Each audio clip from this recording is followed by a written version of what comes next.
bagus. Terus Pokoknya Pak, apapun putusan MK kita ikuti. baik. Saya belum dengar itu udah diputus ya. Iya putus Pak, tetap terbuka Pak. Ketok palu Sebelah kiri Pak. pemilu terbuka Pak. Tidak ada campuran.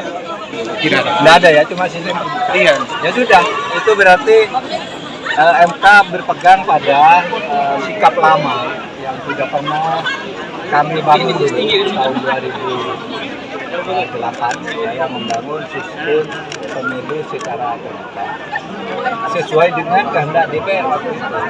Kalau sekarang kami memutus itu lagi berarti MK tidak mengubah pendirian, dan kalau mau diubah tertutup yang bisa mengubah itu hanya pemerintah dan DPR melalui proses legislasi.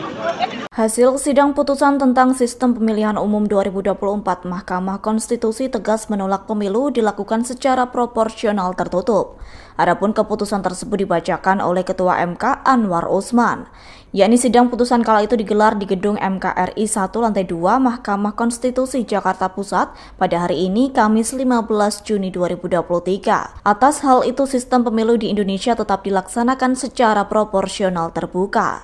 Dilansir dari tribunnews.com, Arif Hidayat menyatakan tak ada yang perlu ditakutkan perihal sistem proporsional terbuka di pemilu 2024. Justru menurut Hakim, sistem proporsional terbuka dalam pemilu dinilai sebagai perbaikan sistem pemilu untuk memperkuat ideologi negara. Diketahui sebelumnya sekira 8 orang dari partai politik menggugat ke MK terkait sistem pemilu di Indonesia. Yakni mereka meminta MK untuk mengubah sistem pemilu dari proporsional terbuka menjadi tertutup. Kedelapan orang tersebut ialah Demas Brian Wicaksono, Yuwono Pintadi, Fahru Rozi, Ibnu Rahman Jaya, Rianto, dan Nono Marijono. Para pemohon berpendapat sistem pemilu proporsional terbuka bertentangan dengan konstitusi, sebab pasal 18 ayat 3 dan pasal 19 Undang-Undang Dasar 1945 menyatakan DPR dan DPRD dipilih dalam pemilu, yakni sejumlah pesertanya merupakan partai politik.